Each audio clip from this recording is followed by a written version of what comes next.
Sabi nga nila, 1,000 pesos is the new 20. Pero paano na kaya ang 150? May halaga pa kaya ito? Nandito tayo ngayon sa SM North at ating alamin kung saan naabuti ng iyong 150 pesos. Ang challenge ay kailangan namin bumili ng pagkain na hindi lalampas sa 150 pesos. Meron kaming isang oras para maghanap ng pagkain na under or sakto 150 pesos at magkikita kami sa food court upang alamin kung sakto nga ba ang budget ng 150 pesos.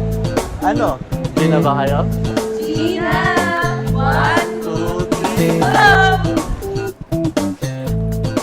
hour.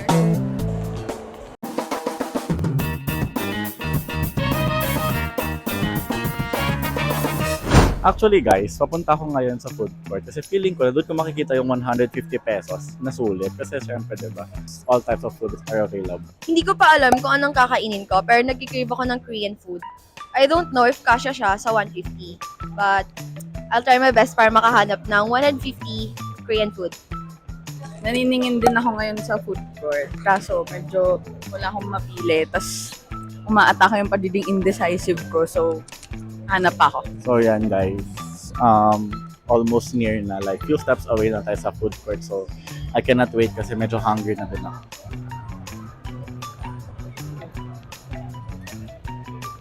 Ngayon may nakikita rin ako from afar. And so, mahanap rin siya na ang food ata dito sa food court.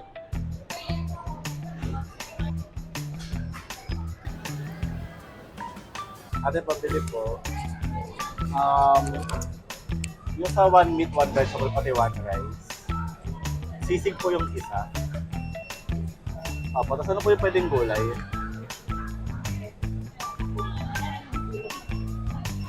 Pakbet na lang po.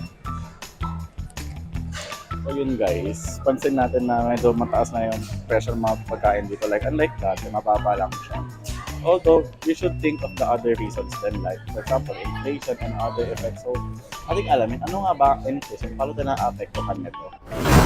Ganito kasi yan, ang inflation ay ang unting-unting paglobo ng presyo dahil sa iba't ibang rason, tulad ng kakulangan ng supply at pabago-bagong demand, production cost at fiscal policy. Tanong, magandang balita ba kapag mababa ang inflation? Technically, oo. Pero patuloy pa rin ang pagtaas ng presyo ng mga produkto.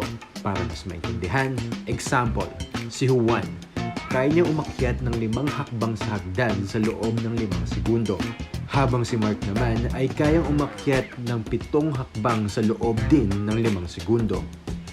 Mas mababa ang inflation ni Juan, pero umakyat pa rin siya.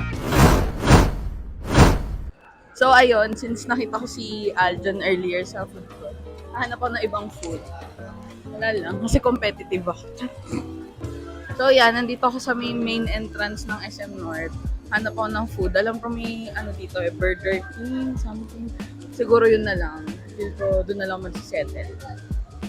For me parang, like honestly, parang ang hirap humanap ng food na yun na talagang busog ka, na worth 150 kasi wala lang, parang yung 100 na mismo parang humina na yung value niya. So parang skeptical ako always kung may mahanap akong food na worth 150 na sulit.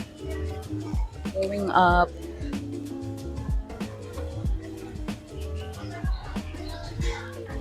Malalim-lalim at masalimuot din talaga ang word na inflation. Kumbaga sa madaling salita, marami itong pinaduhod. Pero habang naghihintay ako ng order ko kasi take out since imimit ko sila sa the block later to eat. Let's put inflation in something simple na parang madali siyang i-explain. Pag kasi may inflation, ibig sabihin, humihina yung purchasing power mo. So kung dati nakakati mo pa yung 150 pesos mo sa iba't ibang bagay, ngayon, swerte mo na lang kung masakto mo. Pero mas pasimplihin pa natin yung term na purchasing power. So kumbaga, sa superhero at sa isang kontrabida, habang lumalakas yung superhero, which is ihalin tulad natin sa inflation, mas humihina yung depensa o yung pera ng kontrabida. Ayon sa isang survey na isinagawa ng isang international data company, 67% or 7 out of 10 Filipinos are more concerned with rising grocery prices. 50% were worried about another pandemic, and 44% were concerned with higher fuel costs. Tuwing tumataas ang inflation, tataas din ang rate ng interest, kaya mas mahirap ang pangungutang at bababa din ang halaga ng ating mga savings. Parang domino effect, damay lahat. Kung mapapanatili lamang mababa at matatag ang inflation rate, mas maraming uusbong na negosyo at maaaring mas maging malago ang ekonomiya. Nandito ako ngayon sa food court para maghanap ng Korean meal under 150 pesos kasi yun yung kinikrave ko and yun yung hinahanap ko ngayon. So, tara! Isa ka pong pork bulgogi. Take out ko. May kasama na pong drinks. Wala pa po. At magkano po yung additional? But wait. Water. Yan po yung mababa. Pag na lang po drinks. Nakahanap ako ng Korean food under 150 pesos dito sa SM North EDSA. So kung ang pagkain na binili ko ngayon ay mas mura sa 144 pesos, ano nga ba ang dahilan ng pagmahal nito at ang inflation in general? Pero ano nga ba ang mga factors sa likod ng paiba-ibang inflation rate? Kasama sa mga drivers ng inflation rate ang supply, demand, at government spending. Kung mataas ang demand sa mga goods at services, ngunit may kakulangan sa supply, magkakaroon ng pagbabago sa inflation rate.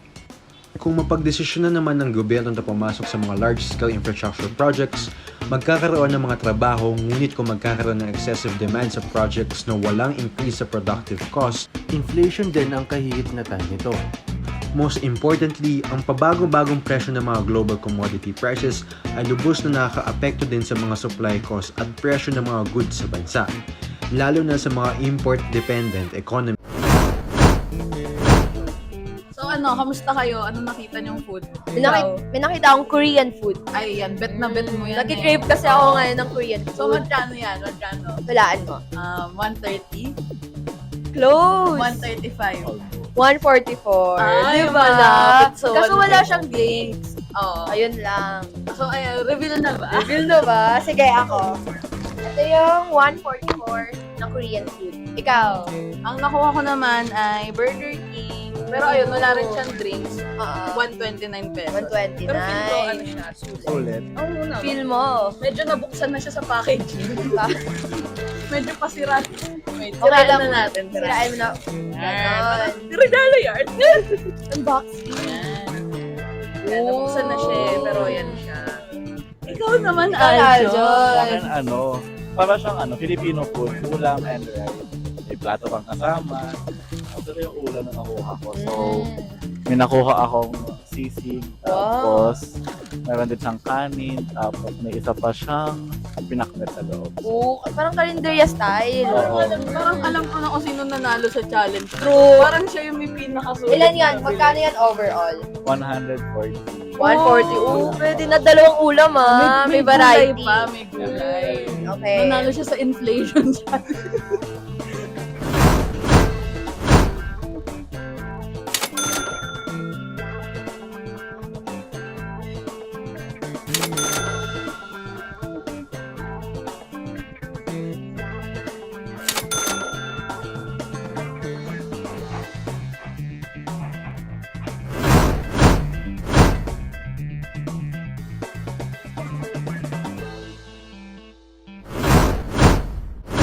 So guys, kumusta yung food na kinain nyo ngayong hapon? Curious ako doon kay Luelle kasi sobrang nagka-crave siya sa Korean food. So, kamusta naman ng iyong food? Real na real. Craving satisfied. Kasi alam nyo, maliban sa malaki yung parang top niya, as in, ang daming rice, tas may kimchi pa, Oo tas nga may eh. Korean mayo. Busog na busog ako kahit walang drinks kasama yung 144. Lunok-lunok na lang. Lunok na lunok. Yung sa akin naman, ano kasi yung akin, di ba, 129 pesos lang siya. 2 pieces. So, busog naman. Pero kasi, kung madlalagay ako ng drinks, nasa ano na siya, saktong 150. So, okay. busog ako, pero parang Sayang yung may something worth. na mali. Kasi, Oo. May kulang factor. oo, pag kasi sinagad ko ng 150 yun, wala na matitira sa akin, di ba? Sabagay. Kaya ayun, tiis na lang yung uhaw. Pero feeling ko si Aljon, ano talaga, kasi dalawang ulam. Oo, din. feeling ko siya talaga yung tunay na winner Winner, dito yeah. eh. Ikaw ba? Siya yung Siguro naging, corona. yung pagkikot sa food court kanina, naging worth it. Tsaka Oo. nakita kong ulam, Mhm. para siyang ihawan kasi siya. So, sa isang rice, dalawang ulam, 150 na siya. Di ba 150? 140. So, ayun, kapilaw sisig, tas yung bakbet. Syempre, para healthy din tayo, kailangan ng Oo, gulay. tsaka parang balance na eh, di ba? Meron kang Yes. meat, meron na rin Kayong veg. gulay, ganon. Go, Tapos go, nakasal pa bro, natin si ganon. Aljon eh. Pero, Oo nga, pero siya pala talaga yung nanalo. dito. Diba? The food was very great. Anong rating mo? Out of 10, 8, kasi maanghang yung sisig eh. Ikaw? 9.5. Ako, 7.5. So yun, di naman masasabi na yung 150, mukha na siyang maliit ngayon, pero pag marunong ka magastos, i-balance, sulit pa din siya. May Saka makakain maghanap mabubusog lang ka. talaga, di ba? Yes, hanap lang. For me naman, ayun na, di ba, sabi ko nga, parang 120, worth 129 yung nabili ko. Good. So, major takeaway ko siguro from that is, parang lahat naman tayo, maaapektuhan na inflation. And Mhm. what matters here is that marunong tayo siguro mag-balance. Like, alam natin kung paano natin ibabudget yung pera natin, ganun. Yes. So, from that siguro, ayun, parang doon natin makikita yung worth ng mga binibili natin. Yes. So, ayun guys, sana namulat kayo sa aming naging Inflation inflation challenge. challenge. 1 hour. Marami 1 naman hour. kaming nagawa, nabusog naman kami, pero Yes. sana meron din kayong Napulot. napulot Yeah, from napulot. At sana us. nabusog din kayo sa panonood. So, that's it for our video, guys. Don't forget to like and subscribe. And follow nyo rin lahat ng social media channels namin. Link down below. See you next video. Bye!